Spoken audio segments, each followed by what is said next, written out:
All right, Nona, we are live. Welcome everyone who is going to be joining us as we go along. This is very impromptu. We did not expect to come to you live today, but we were doing an interview and we said, why not? Why don't we bring it live? So here we are to celebrate it, I would say. Speaker agents. And I wanted you would think, okay, aren't you guys competitors? Well, I believe that when we band together, right, for a common good, that all works out. It's all good and it makes us all stronger.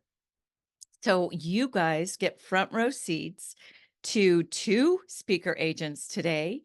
Put your questions in the chat. We are here to answer them. And Nona and I are going to just be doing our thing, diving deep into what makes some speakers breakout stars in the industry. How do they become sought after and get those coveted gigs while the other ones work their bottoms off and kind of sit on the sideline, right? So we're just going to dive deep into that. So Nona Prather is here with me. Thank you for joining me today, Nona. Thank you so much for having me. I'm very excited to have this conversation. Well, we've connected more than once, and we always just talk so deep. Industry, industry speak, right? And Yes. I am super excited that we can share some of that with those who are wanting to take their speaking careers to the next level and maybe just feeling a bit lost. You've been in this industry for quite a while. I've been in this industry for close to 30 years. And you've seen a lot of success, right? But we always have that like kind of heartbreak when there's those speakers that just aren't getting the gigs for whatever reason. So, what are some kind of key things that you see that is there a common thread between the ones who just seem to break out, get all the engagements and those who maybe it's a little bit slower to start? Definitely. It's a long game in this industry. You can't just jump in and immediately be successful. It's not going to happen overnight. It's not a get rich quick. And I think a lot of people see a speaker up on stage and they think, oh, they must have got up there, they called the right person and immediately got up there out of luck. When the truth is they probably fostered that lead for months and months and months to actually get on that stage. And so it's not for the faint of heart. You really have to be passionate about your topic and really want to share and want to speak as well. So it's you have to have all of a combination of those things, determination, not giving up, because it's not easy hearing no all, a lot, like 95% of your calls that you do are going to say no. But the ones that say yes, you just have to keep going and fostering that lead, and eventually it will work out if you keep doing the work. But it's not an overnight success in this industry. It takes a long time. I love that you said that, Nona, because sometimes I'm just like, we're working so hard, right? And Yes. those breakout stars that we think are breakout stars, they have worked sometimes a decade or more. Tony Oh, Robbins himself, the breakout star, right? He hit that pavement hard. That guy has no lack of motivation. And he hit it hard for 10 years before he really started getting engagements. 13 years before he became a name, right, that people recognized. yes, that And sounds. it paid off, but you're exactly right. This is not, it's a long game. Yes, definitely. My dad, I don't know if you remember my background, but I mean, I've been in the speaking industry for about 30 years as well. Because when I was a child, my dad started his own speaking journey in 1992, and he knew nothing, didn't know anyone, had never been to National Speakers Association or anything, or Toastmasters. He just knew that his company was asking him to speak more and more on behalf of them. And so he started out on his own journey, but it really took me, my brother, my stepmom, him, I mean, really hitting the pavement hard and just not giving up for 10 hours a day or so, doing phone call after phone call, email, fax, mailings. I mean, it was a long time, and it probably took him a good 5 to 8 years to start getting those regular events, coming back again and again and again to get his calendar booked because but even whenever his calendar was booked, we were still in the background while he was traveling around trying to get even more and more, because it's also another thing about the speaking industry people don't realize. Even if you are a successful speaker and your calendar is seemingly booked, you can't just give up and quit. You still have to have someone in the background continuing to do the, work the referrals, the testimonials, keeping up with those events, not get, because if it's just one of those things, if you don't follow up with a decision maker, they're going to go with the quick and easy. They're going to Google the first name that comes up. So if you just have to keep top of mind at all times, which is a lot of work, but it is worth it in the end. It's just something in the speaking industry you just have to do. So yeah, having someone in the background that can continue to do that for you, like a booking agent, is very important to keeping your calendar booked. This is so fun for me because I say this, but to actually have somebody who's been in the industry for as long as Mhm. I have, right? And saying the same things. Thank you, Nona. Because this is arguably, yes, it's hard work. And a lot Yes. of big-eyed speakers don't really realize the costs right up front, but the payoff is huge if you stick with it. And Yes. uh, the speaking industry is arguably, and I've got all the facts and figures, the most profitable industry you can get into if you're willing to pay And that cost. I love that cartoon. I haven't seen it in a while, but it's this guy, pickaxing a tunnel and he's just been pickaxing away and pickaxing away. And you're just seeing the kind of cutout side view. And he just like, okay, I give up. And he turns back around and he was just like one pickaxe away from finally yes. making. And And one that's what connection. makes Yeah. the the the successful speaker, that's what separates the successful speaker from that who like, "Oh, I gave that a try and it just didn't work." Go ahead. And I was gonna say, and one connection can make all the difference as well. So I have this one client, his name was Gary.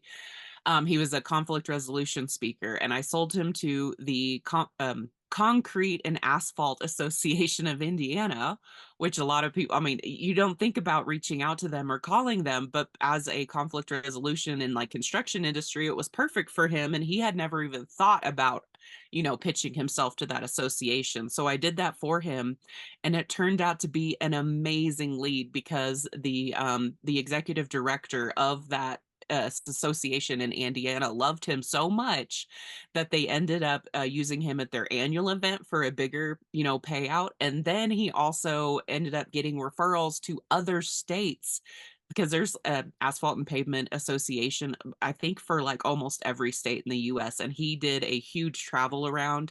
So that one lead and getting that one referral fan, I mean, that really kind of changed and broke him out as and now he's considered the expert in that industry when they need a conflict resolution speaker. I mean, they're the one that he thinks of. They all have their books, they have his worksheets, they have everything.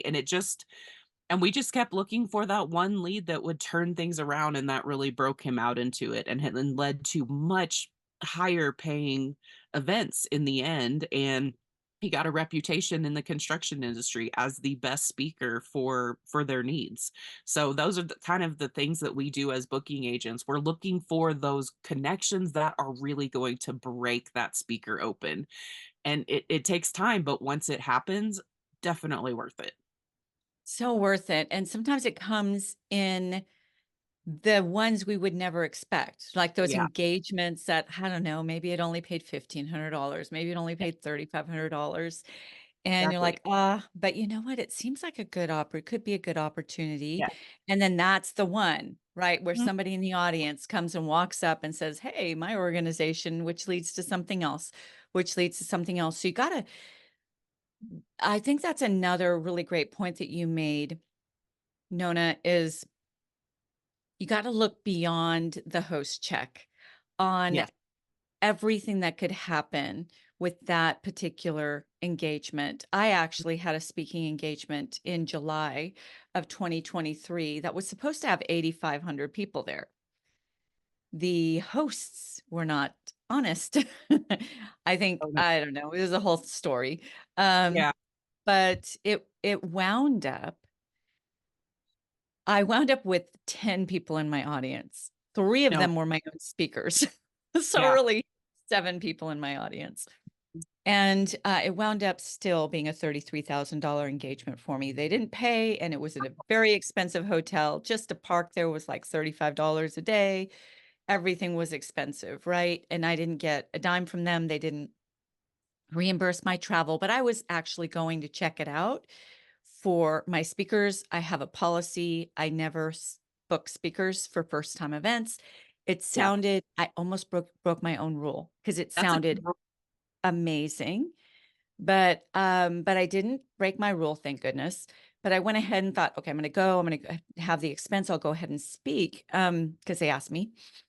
And most of the people there who had flown in from all over the world, brilliant minds, walked away without a penny, right? Without one Yeah. conversion. Great relationships, Happens which sometimes. who knows what that becomes, but done right. If a speaker goes in with the right attitude and understands the totality of the opportunity, Mhm. then it could be priceless, right? You just sometimes you can't even put a number on the gain for getting your voice out there, even though you didn't get that $10,000 check that you deserve. So I Absolutely. love that you're setting the expectations right up front, so that I'm not a voice in the wilderness on my own, that you're Right. setting it as well. I I know. I love recently Go ahead. stand.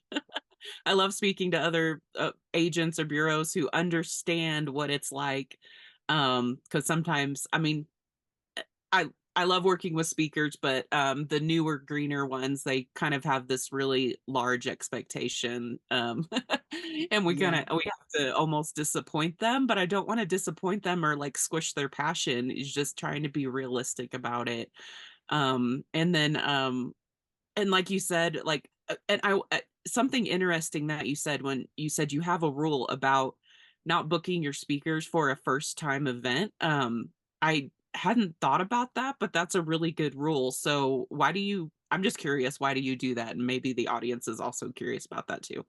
For this exact reason, it could Yeah. look perfect, like, it could look like an incredibly well and it was an incredibly well put together event, but there's just that's too many unknowns, too many things Mhm. that can go wrong. I wanted to make sure their sound was right, that they really did have it together. Right. I spoke with the organizers a month out, and they said that they had 6,500 tickets sold. Wow. So I'm like, "Oh, wow, okay, well, usually a lot of tickets are sold in the last month. They're surely gonna get close to that 8,500 mark, Yeah. right?" Once I got there, I don't know that I saw one lanyard that said attendee. It was either Yes. vendor, sponsor, speaker, but I don't remember seeing one that said attend. There was a mutiny on the vendor hall because people spent a lot of money Oh, I'm getting sure. all their goods there. It was really kind of heartbreaking to see that. It was a 4-day event. But, what they did, so it was kind of honest, but not really honest. So this Yeah. is exactly why I have this rule. What they did is they sold blocks of tickets to corporations who Oh, then gave them for free to their people. Well, 90% of the people are not going to yeah. make the expense to go all the way to this expensive hotel to this for this Right. free ticket they got, right? So it was Yeah. they basically sold 6,500 tickets, but not really, right? So that's Right. exactly why. You don't know what you don't know, and so as perfect as it looked, all of their online presence, and I saw them getting out there and they were on news stations, and they were doing all the right things. It really there was no reason to believe it would have been the bust that it was. But that's it, that's why, because you just don't know until you go put your eyes on it yourself. And the thing about the free tickets to events, I have learned over the years that if someone doesn't pay something to attend an event, they just don't take it serious and they don't take time, even $50. So, another a way that speakers can get paid to speak, which is part of my book, 24 Ways to Get Paid to Speak, is for speakers to put on their own events, like small scale seminars where charge a fee, some type of fee to come to that event.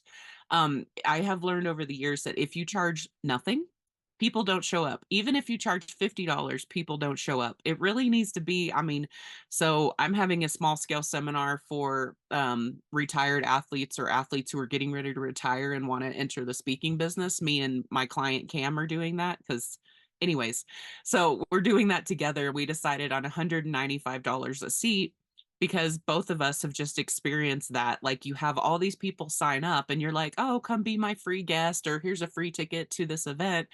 And then they just don't show up. So unless they have a monetary reason to come, it's just yeah. So anyways, that's Yeah, my I love that you brought that charge. up because It's I think a lot of times we want to do yeah, our own event. We're like, okay, let's make our own stages. And you're exactly right, Nona. Even if there's been studies, even if you mhm, just charge $1, the fact that they took the effort to pull their wallet out, get their credit card, plunk in the numbers, whatever. yeah, Maybe that's old school. Maybe I'm revealing my age here, but however it is that you pay for something, yes, that $1 just psychologically says to them, "This is important to me. I'm going to go show up." Right? Yeah. exactly. By putting in their credit card, yeah, Yeah. Okay. So it is an art and a science, and you're not going to just make it without deeper strategies, which is why you lean on those who've been in the industry for a lot longer than you have and have dealt with pretty much every kind of different situation, right? And I love that you and I are on the same page with regards to setting expectations early on. I just assumed people understood, and that was a mistake because they definitely thought, okay, within 6 months, I'm gonna be a well-known name. I'm gonna have all the speaking engagements. Right. Well, it never lets up. And I love that you brought that up, Nona, that even once you have quote unquote arrived and you are a sought after speaker, you never let up. It's just this constant thing, which is why you and I have the profession that we do, because the average it takes a lot of flipping work. Okay, so tell me because I know you and I operate very similarly to, and this question kills me all the time, but it's very revealing. Well, I only, and this is a speaker who isn't already making 20 and $30,000 a gig and isn't already a well-known name. Well, I only want to pay you a percentage of what you get me. yeah, yeah. I get that all the time. They'll be like, so instead of the monthly, which I mean, I have a call center, so I mean, you get for your monthly fee. I mean, you do get 20 hours of phone calls and work, and we do a lot of. I mean, we work really hard on that portion. But then there's people who want, oh, can you do all that work, and then I just pay you a percentage? Well, I mean, that's not fair to us. Yeah. Um, I mean, we are doing the work and we do have, I mean, me, you, we both have VAs and I have a call center that I'm trying to pay for and all of that. I mean, like you said, it's a lot of work. So, Yeah. yeah, it's a little frustrating when people only want to pay commission, but actually, I have been told that people like that we take not only the monthly fee but the commission because we do have skin in the game to get bigger, to get the events. Like we actually have motivation to get the events, which they really like, rather than bureaus who don't take anything until they get a booking. I mean, what's really driving them to push that client out there if they're Right. not collecting, additional funds? I don't know. And then we just, I mean, and I love doing what I do. And so that also allows us to be able to live our life and continue to help other speakers as well. So, Exactly. And that fee, I know with you, because you and I have talked numbers, but neither your fee or my fee covers our team. no, Right. So we are still definitely working for that percentage. yes. But it's likens to me. Okay, when you buy a franchise, you go into the franchise, they sit you down, they tell you, don't expect to turn a profit for 3 years, right? But Oh, we need $150,000 up front. We need this and this and this. You're going to have to go get the land, all the things. So you've exactly. probably sunk close to $1 million, if not more, into that franchise, knowing you're probably not going to make a profit for 3 years. Exactly. Those speakers who are on a commission basis, that are solely commission, the agents that represent them vetted them. They wanted to make sure you've already done your part. You are already an in-demand speaker. So really all I have to do is drop your name pretty much, to my contacts. You cannot be an emerging speaker, walk into an agency and get an opportunity like that. And if you happen to, you're going to be sitting on the bench most of the time. This is a partnership. We are Yes. partnering with you.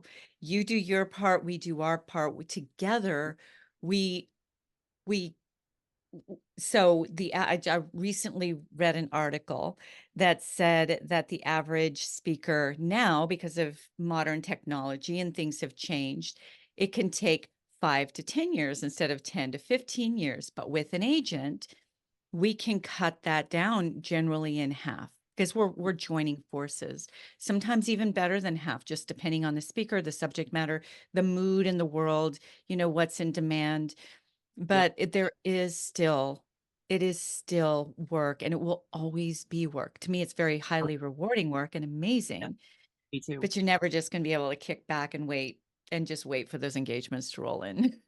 No, it's a consistent thing. If you are going to be a speaker, I tell everyone this is a long game. You are going to be every event, you need to be updating your speaker reel. Every event, or you need to be updating your one sheet. It's never going to be, oh, I made this one sheet 2 years ago and now I've never added to it. Nope. You need to keep, you need to keep updating those testimonials, those referrals, those companies on there. I mean, you need to be, I mean, I don't look the same as I did even 3 years ago. I'm grayer, I'm a little heavier. Like, they need to see what they are getting in the moment, and they want to see your most recent work. So in the speaking industry, it's one of those things that you have to always keep updating your website, everything. And so it's kind of one of those never ending industries. But like you said, it is very rewarding once you get those events. Like, I'll go a couple days without selling one of my clients, and I'll be like, "Oh man, this is such a bummer. I'm so sad." And then I'm like, "Why do I do this?" And then I'll sell a speaker and I'm like, "Oh, my energy comes back and I'm like, this is why I do it. This is why I do it because this is the reason." I mean, I get very excited. Actually, me and my daughter, she's 11, and every time we sell a speaker, she comes home from school. Like, so we try, try to do it as much as possible. We'll turn on music and have a dance party because we're like, yeah, we sold someone. It's so fun. So, I mean, your booking agent is, I feel like, as invested as you are in your business. I mean, we're really like, we feel like we're just trying to help as many people. And I personally love selling where I sell someone that I feel passionate about their topic as well. I get very excited about that too. I'm sorry, my dog is barking out the window No worries, we love dogs. through the conversation. Gosh, you shared so much goodness there, Nona, and it is anything worth doing is worth doing, right? And so what carries you through those more difficult so my cat's going crazy, so if you're hearing things falling That's and crashing, that's my cat. probably with my dog. Yeah. There's a tractor Um, outside front what door. carries you is that burning that foundational reason why you're doing what you're doing, right? Yes. Really in any profession, any business that you build, this is no different. There's the all the beautiful part of it, and then there's that gotta do it kind of part of it. And what's the payoff? Like, what's the payoff in Yeah. the end? You're making incredible impact that is very difficult to rival in any other kind of profession or setting. Oh You yeah. are your income potential is really unlimited. It is a very um you can reach levels of prosperity through speaking that is very difficult to rival in other ways, at least on a long-term basis. But there Sure. again, it's not you just, okay, I'm a speaker and it's going to happen No. tomorrow. No. I even have one of my clients, he's been with me for about 4 years. I mean, it started off kind of slow and then we got crazy busy where he was, I mean, getting like four or so bookings per month. And then it kind of dwindled down at the end of 23, so then he, like, had to rehire us to come in for the booking or the call center portion where we were doing phone calls, and now he's getting his calendar booked again. But you could see where we stopped calling and when we restarted, his calendar got very light during that time that he decided to pause the phone calls because he wanted to Mm, enjoy the holidays, which I totally understand. A lot of speakers will stop calling through November, December because 'cause they're like, "I just wanna enjoy my time." But then you just have to think, are you willing to, like, this months later? Because everything in the speaking industry is, like, in the head, like, the things we book now are probably not happening for 6 months to a year in advance.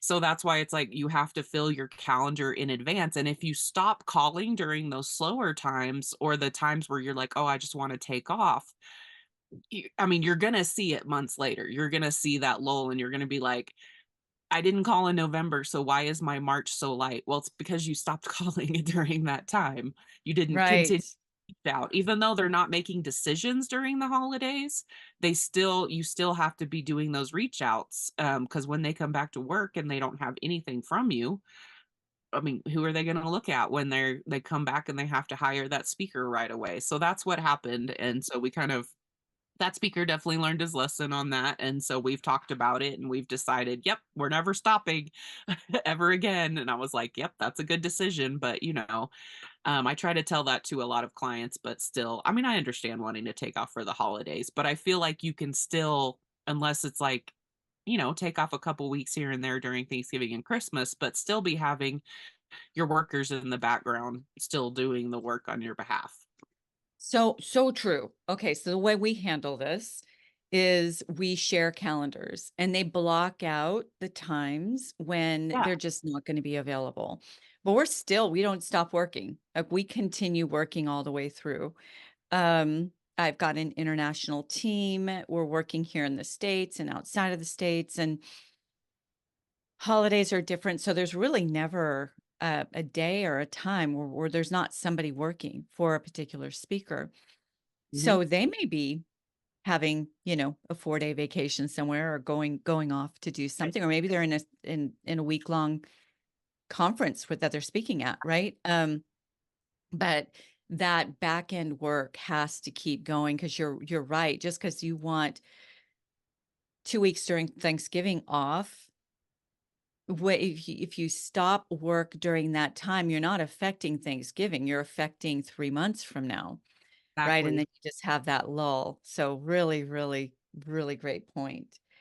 Um, I would l okay, we are live right now. If you're catching this later, there's so many gems, but I am gonna take some questions from the audience because 'cause we've got some coming in. And we will start with first of all, thank you everybody who's here. And it's hard for me to see your names unless you ask a question. So if you want me to see your name and call you out, just go ahead and ask a question. But right now we have a question from Sharina Jagger. Welcome, welcome, Sharina. Thank you for being with us. She is asking, how does someone who wants to start, how does someone who wants to start? Okay, I guess what she's saying is, for someone who wants to start, where's the best place for them to start? Oh, yes, definitely some local.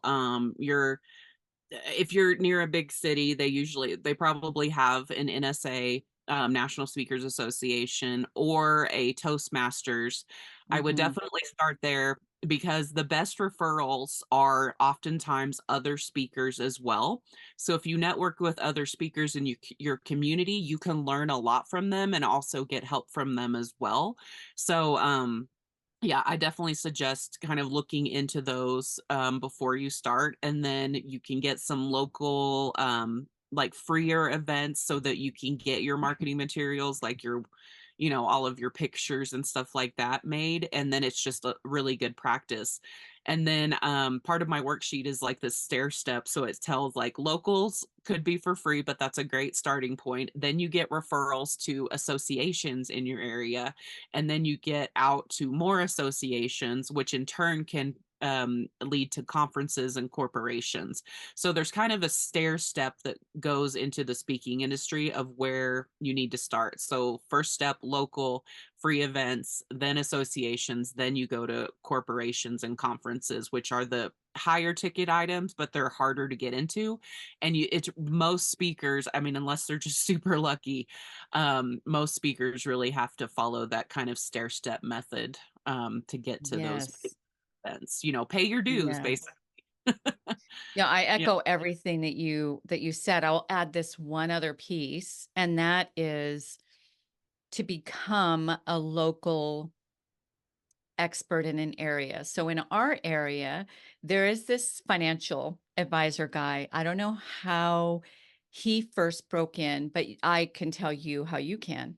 Right. So essentially, he got on with this particular news station. He became a weekly kind of feature where he would come and give some really great financial information. So it just became a weekly feature. You could do this in a magazine, a local radio, a local morning news station, whatever it is. But you just start reaching out to them. Hey, I have expertise in this area. I know it's on top of mind to for a lot of people. I'm very willing to come, and they're not going to hire you for a series right off the bat, but to come and do an interview on that Mm. if that's a value, and create a little proposal and give that to them. You're going to do it for free, but just let them see a quick little outline that you're not going to be trying to sell yourself or selling anything.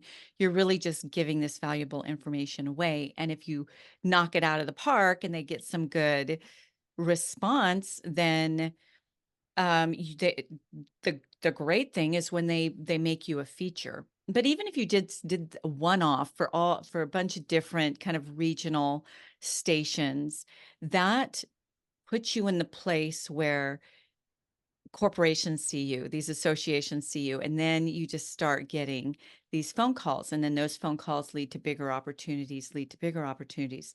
That stair step is so good. It's like we want to skip all those steps and get right to those $20,000 engagements. And what you said, Nona, leads right into one of our live participants' next question, and it's do do people speak in other countries?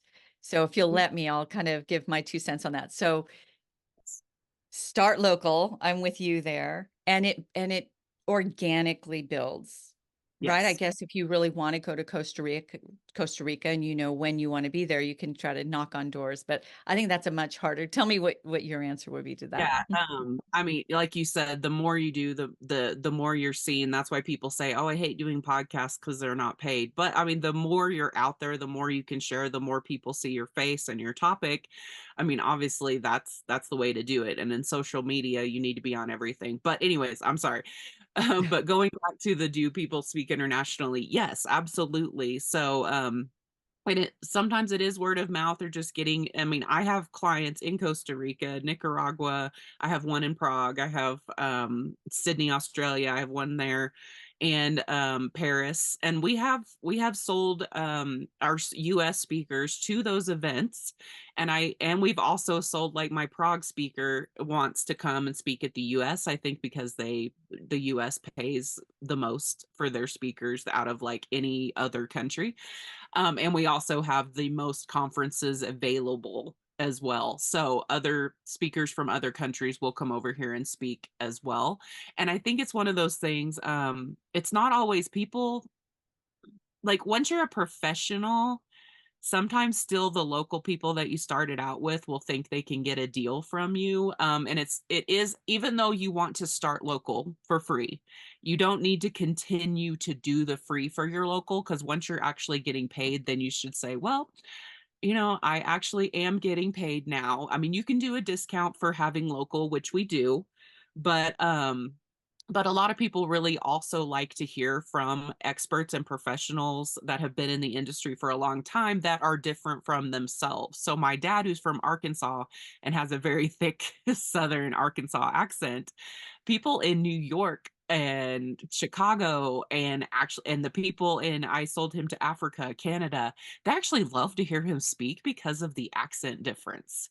Um, Mm. But then when people ask him for local, it's like free or discounted events, which is totally fine. You should still be very active in your community. But yeah, whenever you get into the bigger area, yeah, people love different speakers with different accents and bringing them in. So that can be a really good avenue to like make as an eventual goal. Hmm. So I'm going to play a little bit of this is fun. So I have a little bit different philosophy on that, Okay. um, which is I loved hearing your perspective. So I'm going to throw mine out there. When it comes to a speaking engagement, you're not getting paid for your hour. You're not getting paid for your 3 hours if it's a workshop. You're getting Yeah. paid for your decades of what you bring to the table. So when you're asked to do a remote event or something local, yes, we'll sometimes quote unquote discount, but I don't ever package it that way. And I have a suspicion you don't either. I would say I'm $15,000 for an engagement. Um, I see that your budget is only, let's say, $5,000, right? Mhm. Since I don't have to travel, I'm already saving you on the travel costs. So there's some savings there. What can we do to make up the gap between, let's say, the $5,000 and the $15,000? Because I Mhm. want every time you take an engagement, you're branding yourself. And speaker bookers talk to each other. So if Yeah. somebody says, "Do you know of this amazing, do you know of a good speaker agent who can come in and talk?" And like, yes. Mhm. Contact Nona Prather. She's great. And guess what? She's only $5,000, right? There's that conversation versus, yes, Yes. Nona Prather. She's amazing. She's $15,000, but she will work with you if that's not your budget. So call her. Talk like you're branding every single time, and I make them Yes. pay for it. They have other budgets. They might be 100% honest in saying we only have $5,000 for our speakers. But you and I know, Nona, that they have L&D budgets, they have other budgets we can get into, right? And then let's Like, say we tap those out and we're still not up to par. There's other valuable things that they can do. They can make some introductions for us. Thank you, babe. My husband just brought me. Um, oh, no, it's so important. sweet. um, they can make some really important introductions, and that would be part of the agreement. There's other things, so make them work for it because you're not going to bring half yourself. Like if you get paid half, are you only going to bring half of your knowledge? You're only going to bring half of yourself. So I get that. To me, that's a little prickly. That's a little area that I get a little prickly about. Oh, yes. My dad told me one time, I said, "Hey, I got a speaking event, but they only paid 1,500 when, I want like 5,000 plus 1,500 for travel." And he goes, "You know what? Go and speak like it's a $10,000 gig and get all you got because you never know who's in the audience and who's gonna hear you." So that was his advice to me because I was kinda bummed, and he's like, "Ah, no, just do I mean, you got a free trip, whatever. Just go out there like you're getting paid $10,000. Don't let them know either way, that you got less than what you wanted." And so that was really good advice. And then, like you said, when meeting professionals do talk, so whenever someone does say, "I only have this amount," so I'll put what their speaker fee is, like $20,000, but then waived on the contract that says what they're actually paying, so that way they know they are a $20,000 speaker, but you're getting them for 5. Because like you said, whenever they Yeah. talk, I don't want them to say, "Oh, you can get her for 5,000," when it's like, well, you see on your contract, it's I'm a $20,000 speaker, not a $5,000 speaker, but I did it for you because I negotiate with your budget. And also, honestly, because they do talk, the people who are divas or kind of like hard to work with, that reputation gets around as well, not only to book Yes. agents, but to decision makers, corporate event planners. Trust me, if you're kind of a, a butt to to someone and very demanding diva-ish and not willing to negotiate, that gets around as well and can be a career killer. So you do really need to be willing to kind of be open about things. And I mean, eventually you will get to that bigger ticket item, but and it's really It's about relationships. I can't stress this enough. That's probably my number one thing I always try to tell everyone. The speaking industry is a relationship-based industry, and people go with people that they know and that they like. So, you're Mhm. just remember, you're not the star of the show. Whether you're the big keynote or whatever, you're there for the corporation or the company, conference, whatever. You're there serving them. It's not all about, I'm the star up on stage. Look at me, listen to me. I mean, yes, you're the star for like the first keynote hour, but after that, you need to be a servant to get additional, to get additional bookings after Yeah. that. And another thing that you said, I'm sorry, I keep coming back to other things. Like whenever if they don't have a budget that you like or that you need, like whenever you're saying thinking of other ways to fill the gap, we negotiate book sales for our clients that have books. Or I have one client that has journals. It's really just a gratitude journal, blank journal with his logo on it. I mean, there are things that you can ask for in addition that will come out of another budget. So, like, they'll have a Mhm. speaker fee budget, a travel budget, and then they'll also have an education budget where they could possibly buy, like, a number of copies of your book for their attendees, which will in turn, I mean, you get additional fee because 'cause you're making money off your book. So and if you don't ask, you don't know. So always Yeah. say, "Oh, did you also know I have a book?" And then that can oftentimes lead into additional sales as well. And then what's better than getting all of your book in the hands of all the attendees? Yes. Okay. Anyway, sorry, that We're was a gonna have to lot. do that. We're gonna have to do this again because we have like a bunch of questions. I'm gonna give you Well, two more questions, right. but we're just touching on it, right? And so I really want to do this with you again. No, this has been a lot of fun. And again, what I love is if you want to just look at the black and white of it, we're competitors, right? But I mean, I believe in collaborators and yeah, I don't collaborators versus think competitors because everybody comes with their own flavor. I think when we link arms together, we're all stronger. We're all working towards the same thing, getting the voices out there, getting the messages and the solutions that people lay awake crying out for, getting them into the ears and the consciousness of those who need them. So why not? Why not work together? I just love it. And I I cut you off. Go ahead. Oh, I was just gonna say, I don't view other booking agents or bureaus as competitors because we do oftentimes work together.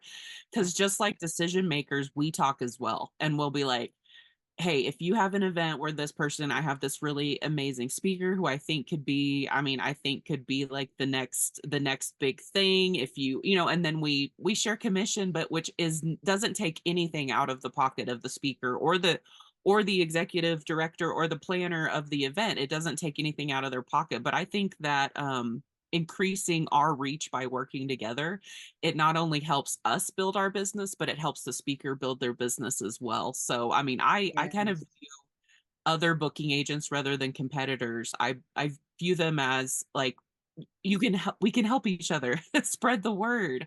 I am totally fine with that sharing commission because I want to book my clients just as much as you want to book our clients or Yes. clients, so working together to and I think most booking agents and people who do this as a living, we have a servant heart. We want to help.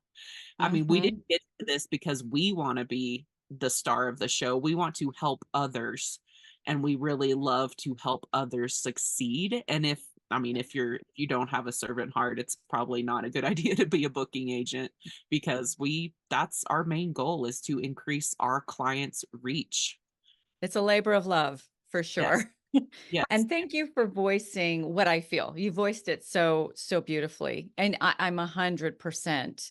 So recently, just for the audience, I had two engagements that were amazing opportunity, but I did not have the perfect fit speaker for that engagement. So I Right. came to you, you had the perfect fit speaker. We worked Exactly. together. That Exactly. is it's serving not only the client, but also the producer, the host, the booker, the organizer that we're working with. And it's really just I love it. I love working with you. Like, I just love doing that. It's all towards the bigger, grander goals, and that's the difference between being short-sighted Yes. and seeing the longer game, like really being sustainable in this industry. So everybody who's here with us, thank you for being here. I would love for you all, and Nona, you haven't gotten the invite yet, but it's coming on on February 29th. If you're catching this beforehand, I hope you are. February 29th, 2024, 6:30 p.m. Central Time.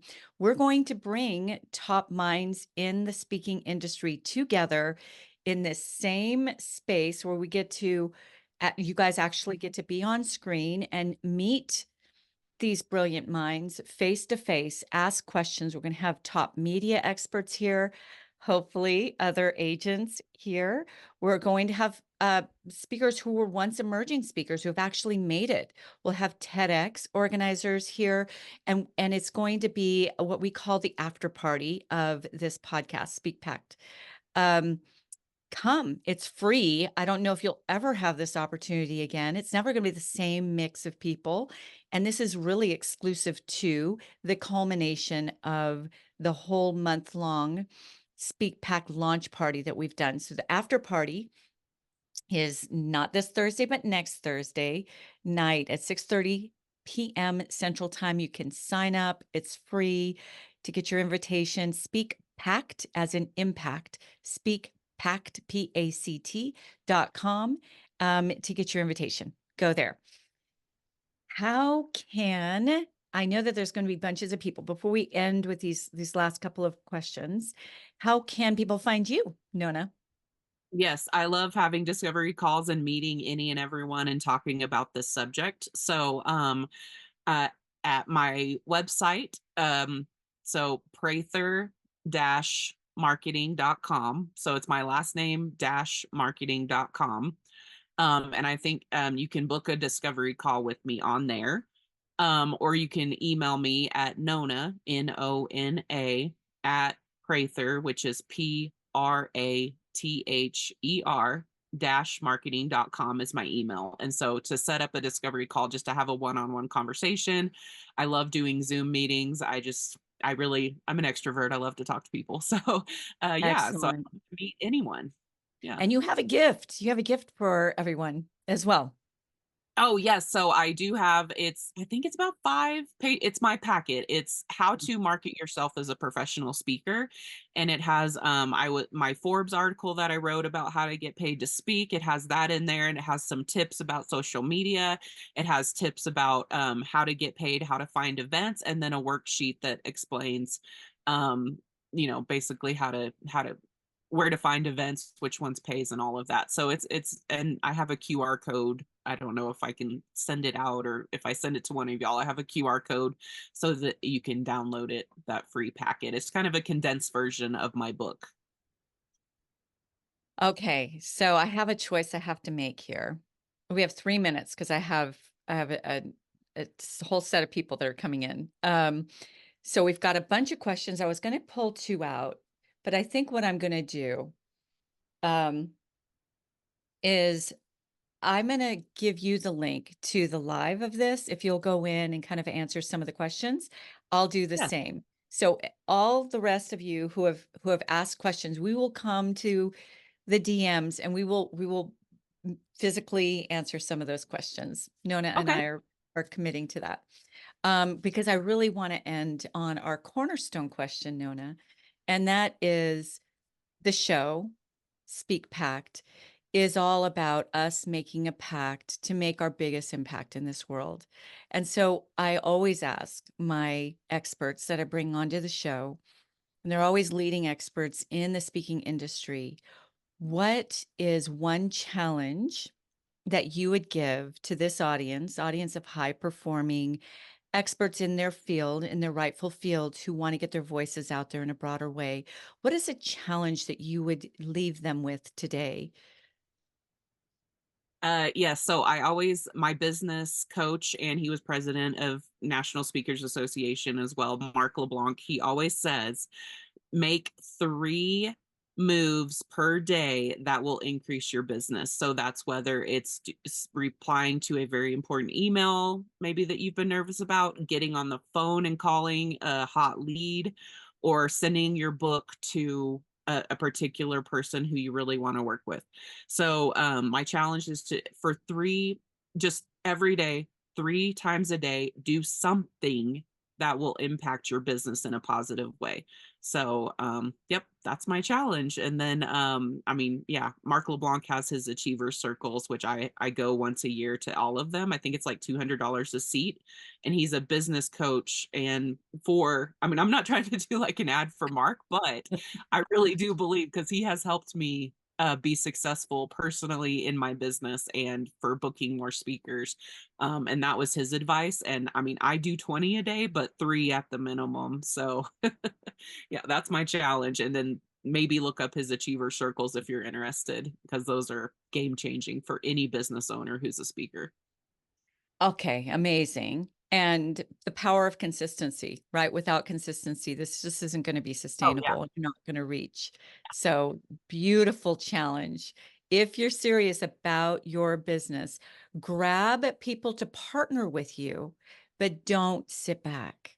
Don't think it's just going to happen. You've got to put in your sweat equity as well. That's how you build any successful, prosperous, long running company, and that's what this is. This is a business. So treat Yes. it as you would any other business, right? The payoffs I think are bigger, and I think the sweat is a little less than if you were going to try to sell hamburgers, right? Oh yeah. For a franchise or whatever else it might be. But Yeah. it still takes upfront investment and consistent investment forevermore if you're serious Exactly. about it. Yeah. Yeah. Great challenge. And thank you for being with us. Nona, you've been a wealth of information. And it's been so much fun getting to talk shop Yeah. and just expand on what we both know. Exactly. Awesome. Thank you so much. Yeah, email me the questions. We'll get to those. And yeah, I have a call coming up. So Okay. All right. Ciao, ciao for now. thank you so much. Bye. Thank you. Ciao, ciao.